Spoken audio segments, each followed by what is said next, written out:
हरि ओम।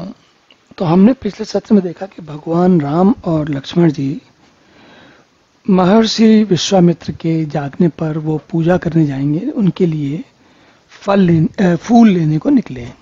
पूजा के लिए जो फूल लगते हैं ना, हम लोग पूजा में प्रयोग करते हैं, उनको लेने के लिए निकले हैं। अब हमने ये भी देखा था कि भगवान राम और लक्ष्मण जो हैं वो दोनों लोग, राजा जनक जी ने अपने महल के एक विशेष महल में उनको ठहरने का उनका प्रबंध किया था।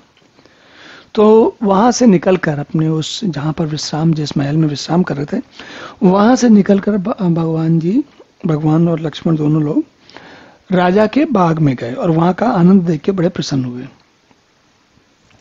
अब यहीं पर एक दूसरी घटना होती है। देखिए, ये तुलसी की कल्पनात्मक शक्ति या कल्पना समझिए या जो भी समझिए, ये लौकिक जो सौंदर्य है, इस जो अभी हम चर्चा करने जा रहे हैं, इस चर्चा में तुलसी ने श्रृंगार रस को अपने अंदाज में बड़े सभ्य तरीके से, बड़े ही सौम्य तरीके से और बड़े ही मनोहारी तरीके से, मन को लुभाने वाले तरीके से उन्होंने वर्णन किया है। क्या कहते हैं? तो कहानी का दूसरा जो कोण है वो ये है कि सीता जी जो हैं, स्वयंवर होना है तो इसलिए वो भी अच्छे वर की इच्छा से माँ पार्वती के मंदिर में जाकर वहां पर वो उनसे पूजा करने जाने वाली हैं और वरदान मांगने वाली हैं। अब वहां पर उनके साथ देखिए, दोनों लोग, अब हमारे जो नायक और नायिका हैं वो दोनों एक साथ पहुंचने वाले हैं, मिलने वाले हैं। और हम सभी जानते हैं कि जब किसी भी फिल्म में जब नायक और नायिका का आमना सामना होने वाला होता है तो कैसा रोमांचक है, कैसा मनोहारी दृश्य होता है, मन को बिल्कुल लुभाने वाला दृश्य हो जाता है।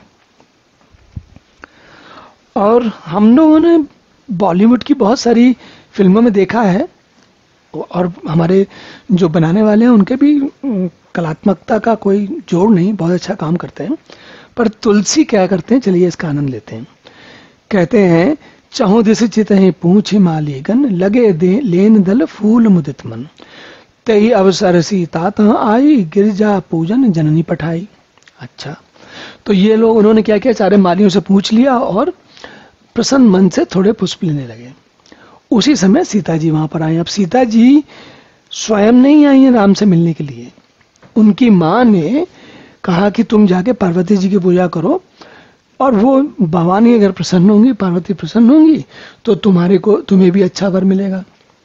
और ये सहज स्वभाव, हम सभी जानते हैं, इसमें कोई विशेष बात नहीं। भारत में रहने वाले सभी लोग जानते हैं कि विवाह के लिए इच्छुक जो नवयुवतियां हैं वो पार्वती जी की पूजा करती हैं। संग सखी सब सुबह सयानी, गावहि गीत मनोहर बानी, सर समीप गिरजाग्रह सोहा, बरन जाए देख मन मोहा। सारी सहेलियां साथ में चली और बड़े मनोहर गीत गा रही। सर समीप गिरजा, और साथ में उनके साथ सरोवर के पास गिरजा का परवार, सर समीप, सर मतलब सरोवर के समीप, गिरजाग्रह सोहा, उनका एक बहुत ही सुंदर गिरजा मतलब पार्वती जी का मंदिर है, एक छोटा सा ग्रह, गिरजाग्रह। हम लोग आजकल गिरजा घर भी बोलते हैं, वो एक अलग चीज है, पर ये गिरजा घर नहीं है, ये पार्वती जी का घर है। बरन जाए देख मनमोहा, और इतना सुंदर है कि उसका वर्णन न किया जा सकता है, इतना सुंदर है। मज्जन करी सर सखिन समेता, गई मुदित मन गौरी निकेता, पूजा कीन अधिक अनुरागा, निज अनुरूप सुभग बरु मांगा। तो वहां जाके स्नान ध्यान करके सीता जी भी वहां गई और उन्होंने पार्वती जी की पूजा की, बड़े मुदित मन से गई, बड़े प्रसन्न मन से गई, प्रेम से पूजा की और अपने लिए सुंदर वर मांगा, योग्य और सुंदर वर मांगा। स्वाभाविक है, अच्छी बात है।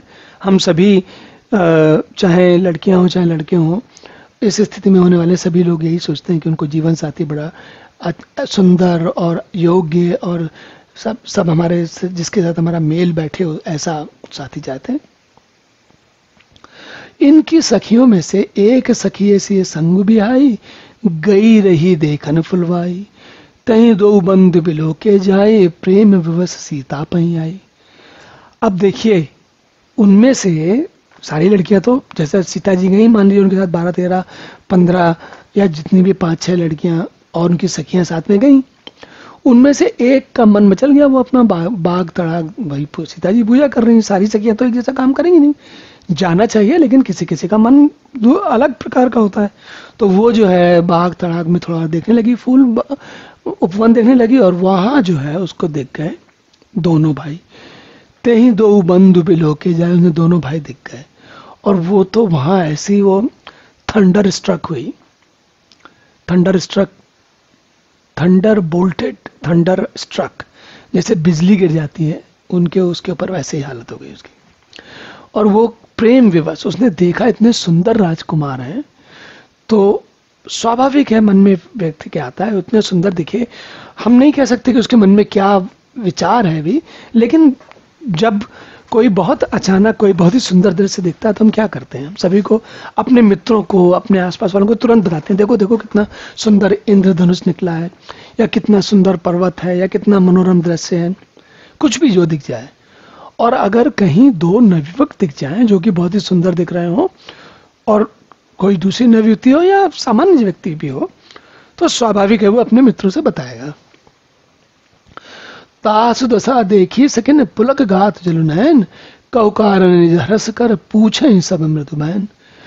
अब वो अपनी सहेलियों के पास जब बाकी पहुंची तो उसकी दशा देखकर वो इतनी प्रसन्न थी, इतनी पुलक गात थी, एकदम भाव विह्वल थी, और ऐसी इतनी अधिक प्रसन्न थी कि लोग बाग उसकी जो बाकी सखियां हैं वो कह रही कहु कारण हंस कर पूछे सब मृदुमैन। तो बड़ी कोमल वाणी से बाकी सहेलियों ने पूछा।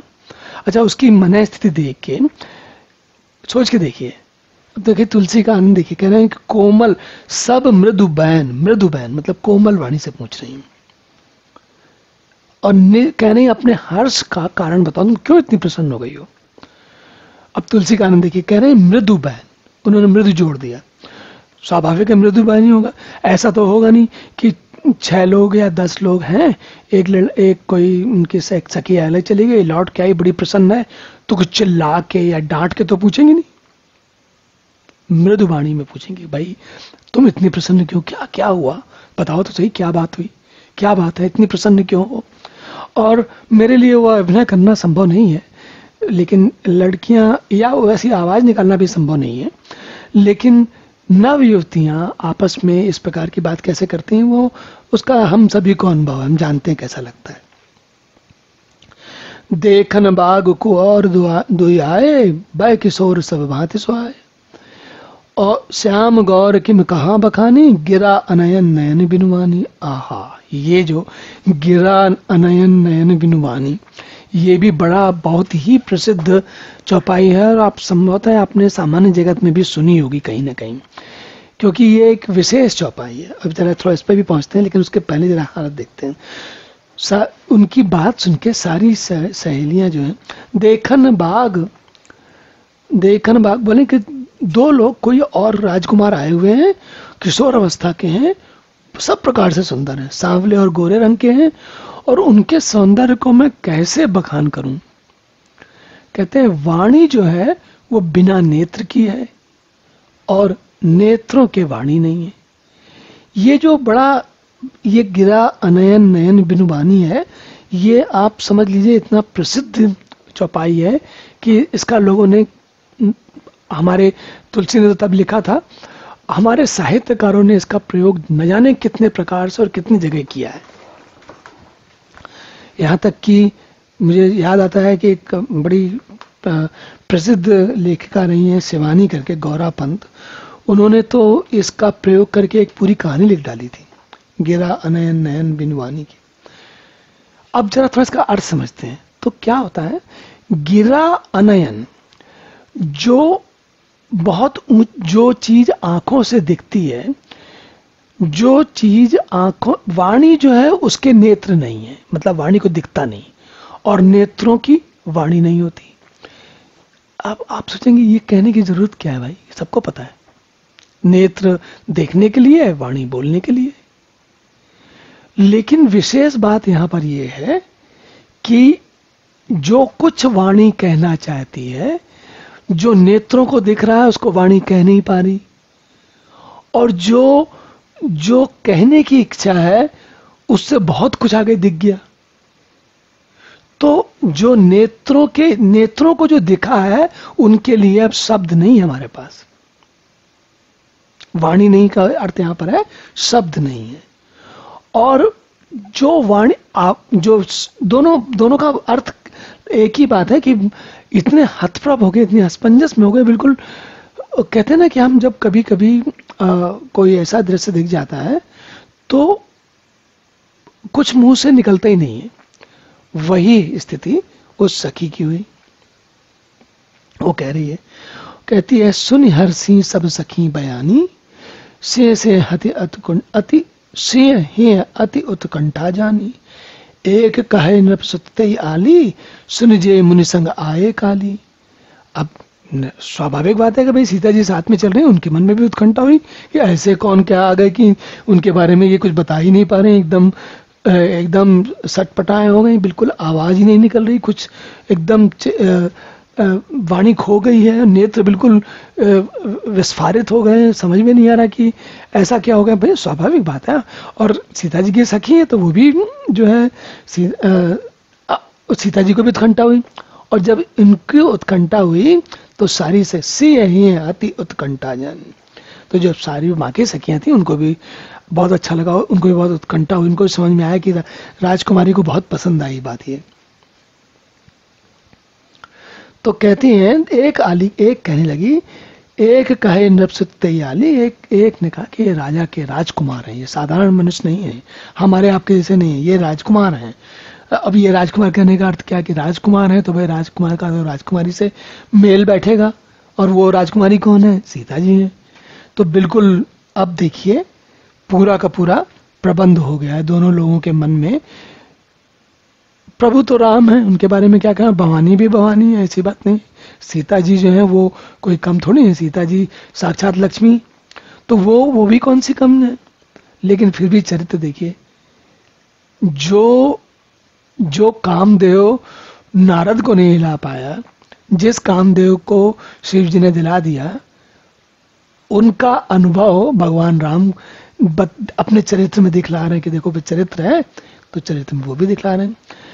कहते हैं जो उनकी सहेली बताती है कि कल ही आए हैं, राजा के राजकुमार हैं, और जिन निज रूप मोहनी डारी, और कीन है स्वस नगर नर नारी, और बरनत छवि जहता है सब लोग, अवश्य देखिए देखन जोग।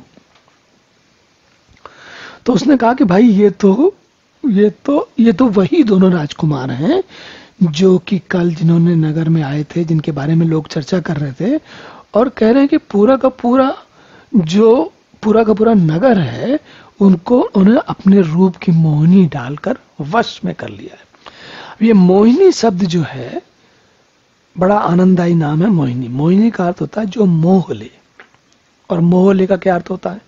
मोहने का अर्थ होता है कि जब बुद्धि जो है, मन इतना ज्यादा उसमें रम जाए कि बुद्धि कुछ विचार करने की स्थिति में ना रहे।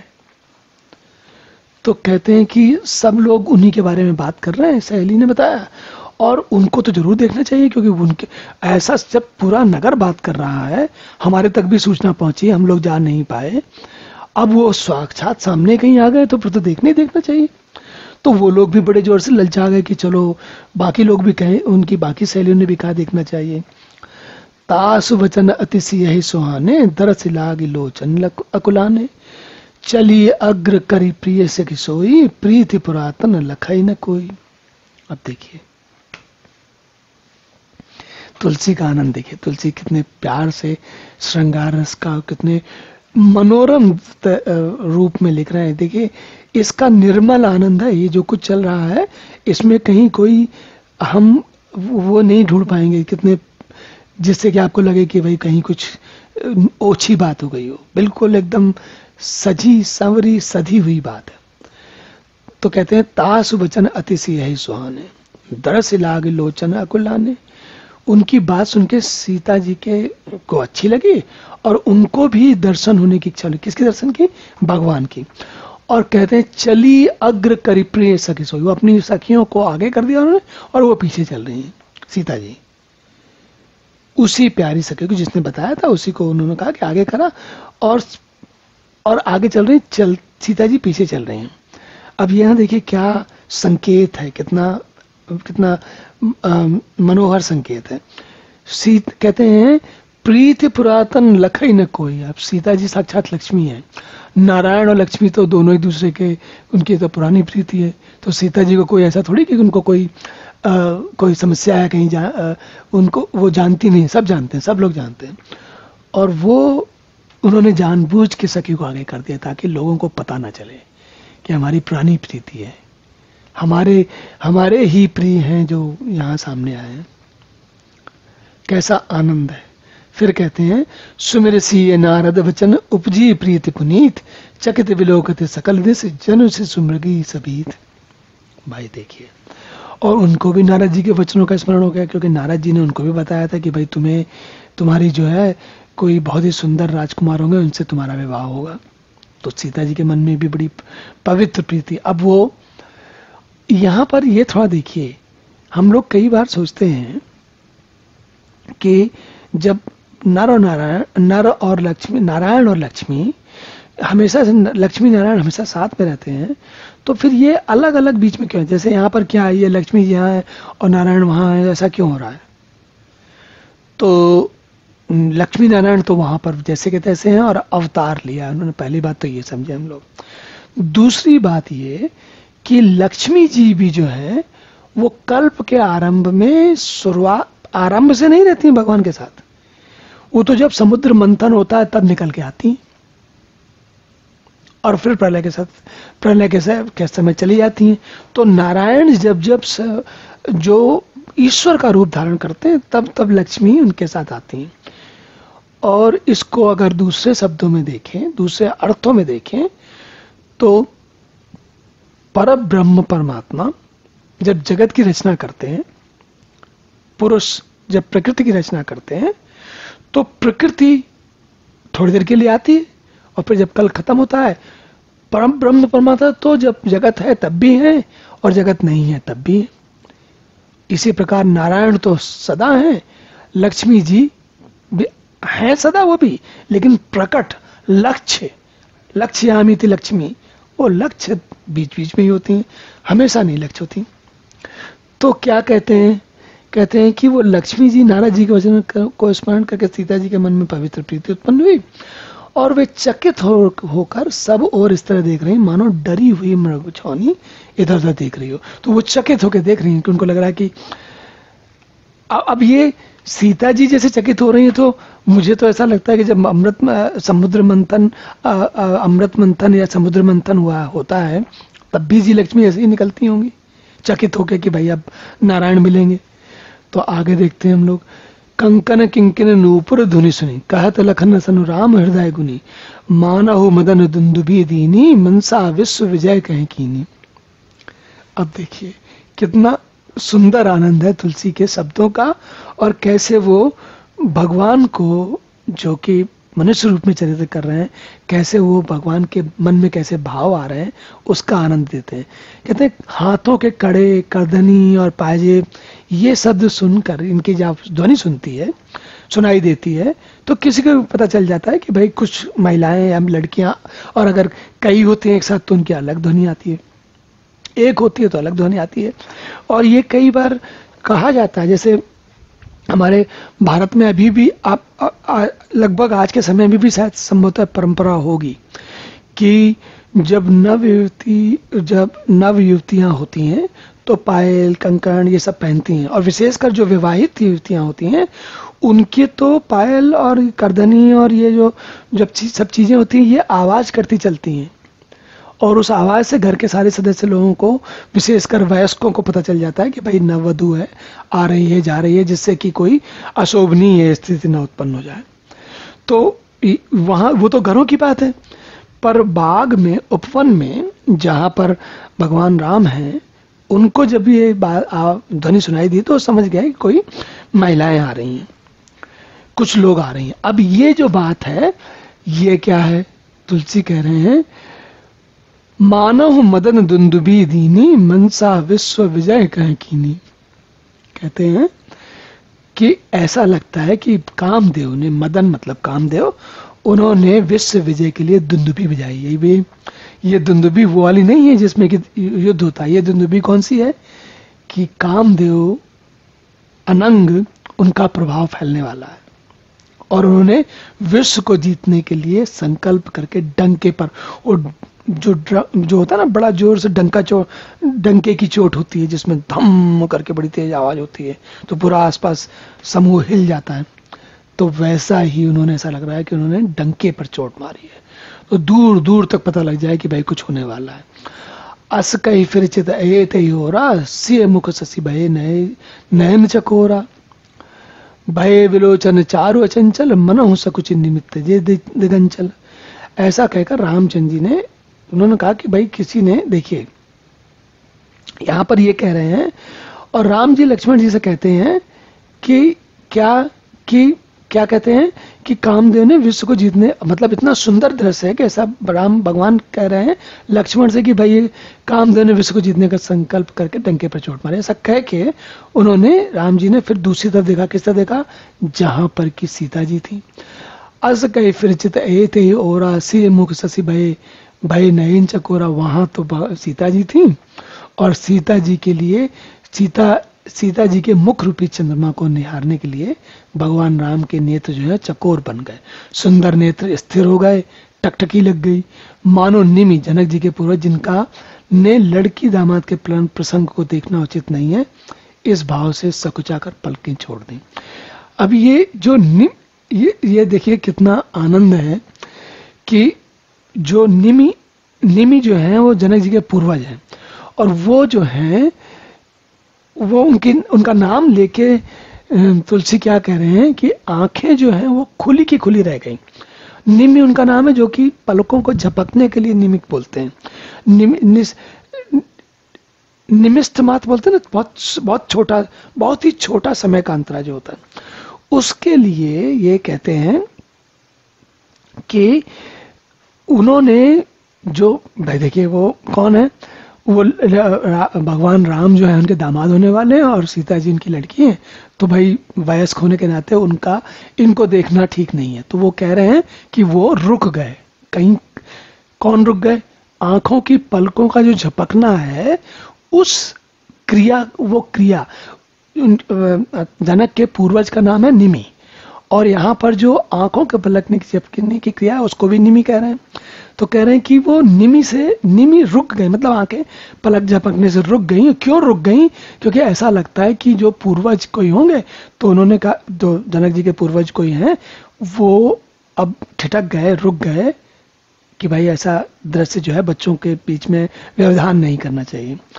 पर आनंद देखिए, कह क्या रहे हैं? कह ये रहे हैं कि आंखें पलक झपकनी बंद हो गई, टकटकी लग गई, नेत्र स्थिर हो गए, क्योंकि जिन ने ये दृश्य अनुभव किया है जीवन में, जिस किसी ने, हम सभी में से जिस किसी ने किसी को प्रिय या प्रिया जो भी मिले हैं, जब मिलते हैं, जब पहली बार, जिसे कहते हैं ना कि प्रथम बार जिसकी दृष्टि टकराती है या दिखते हैं, ना भी दृष्टि टकराए, दिखते हैं, उस समय कोई अगर हमें देख रहा हो तो तुरंत समझ जाएगा कि इनको कुछ अलग ही दिख गया है, क्योंकि आंखें जो हैं एक विशेष भाव ले लेती हैं।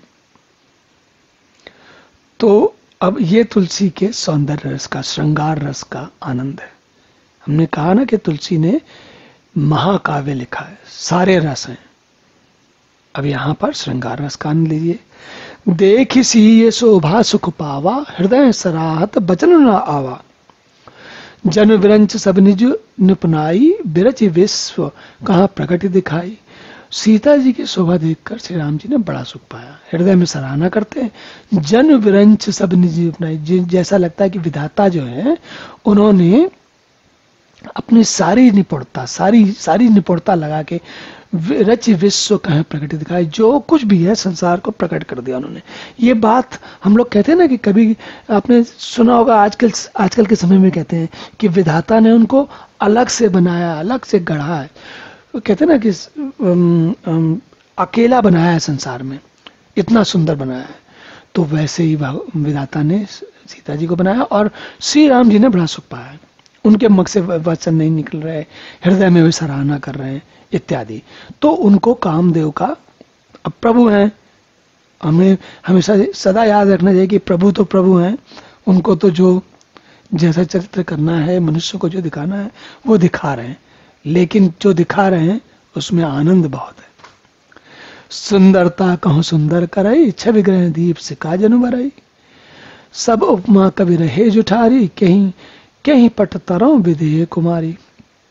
और उनकी जब, अब भगवान राम क्या सोच रहे हैं मन में, कहते हैं वो सीता जी की सुंदरता को देख के कह रहे हैं कि अरे वाह भाई वाह, कितनी सुंदरता रूपी घर में दीपक की लौ जल रही है, इतना सुंदर है, ऐसा लगता है कि अब तक सुंदरता के भवन में अंधेरा था, अब कोई दीपक जला है।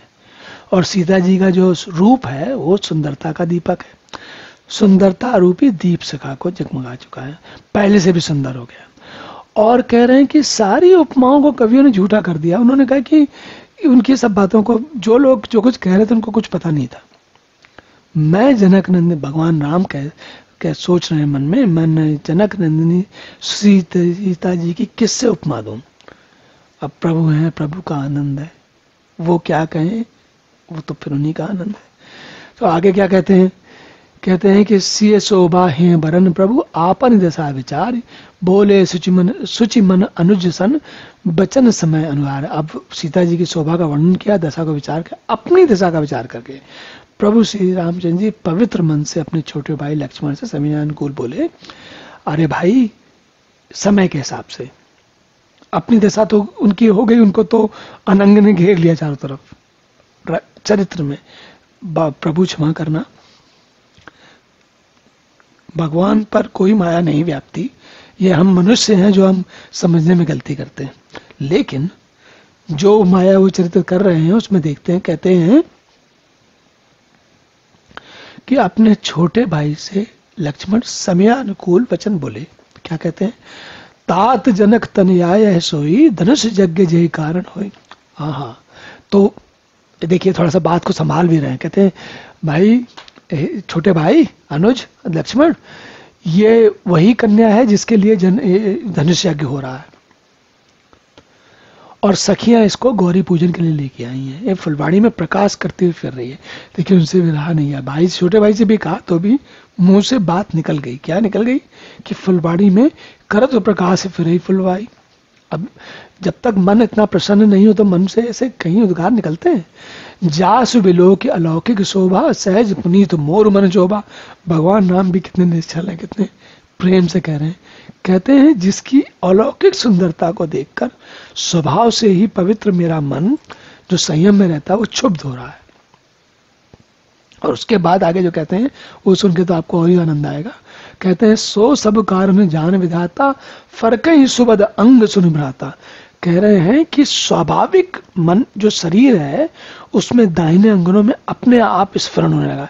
ये जो बात होती है ना, जो अंग स्फुरण, दाएं अंग या बाएं अंग, हम लोग इसको लेकर कई बार ऐसा सोचते हैं कि ये कहावतें हैं या शकुन की बातें हैं। लेकिन कभी कभी ये चीजें बड़ी कभी कभी ऐसा काम करती हैं कि इनका आनंद ही अलग होता है। अब ये जो बात हो रही है, देखिए ज्योतिष की दिशा से भले ही अलग बात हो कि कोई आपको शकुन हो कोई शकुन हो, एक अलग बात है, परंतु ये जो स्थिति है शरीर की, क्या कि मेरे मंगलदायक दाहिने अंग फड़क रहे हैं, ये व्यक्ति के नियंत्रण में नहीं होती, ये अपने आप होती। और ये तुलसी यही दिखा रहे कि प्रकृति अपने आप अपने रंग में आ जाती है। रघुवंशन कर सहज सुबाहु, मन कुपंत पगु धरई न काहू, मोहि अतिशय प्रतीत मन केरी, जेहु सपने ऊपर नाई नईरी। अब वो सफाई दे रहे हैं, भगवान नाम सफाई दे रहे हैं। कहते हैं कि भाई रघुवंशियों का जन्म का स्वभाव है कि इधर उधर कहीं कुमार्ग पर नहीं, गलत रास्ते नहीं जाते। और मुझे तो अपने मन का अत्यंत विश्वास है कि सब, और जिसने स्वप्न में भी कभी किसी पराई स्त्री पर इस प्रकार की दृष्टि नहीं डाली। और फिर आगे समझाते हैं जिनके लहन रिपुरन पीठी, नहीं पावही पर तही मन रीठी, मंगन लहाई न जिनके नाही, ते नरबर थोरे जगमाई। फिर कह रहे हैं, अब थोड़ी सी छत्रियों वाली बात कर रहे हैं। कहते हैं कि अब ये देखिए आप आनंद क्या है, जिनके लहन, जिनके रण में शत्रु जिनकी पीठ नहीं देख पाते, ऐसी, और समाधान मतलब जो पीठ नहीं दिखाते, स्त्री को नहीं देखते, भिखारी जिनके यहाँ से खाली नहीं जाते, ऐसे श्रेष्ठ पुरुष संसार में थोड़े ही हैं। भगवान ये बता रहे हैं और ये कह रहे हैं कि भाई हम भी वैसे ही हैं। अब हमने काफी लंबी बात की है, तो हम अगले सत्र में पुनः मिलते हैं। अब देखते हैं कि सीता जी के मन में क्या विचार चलता है। हरि ओम।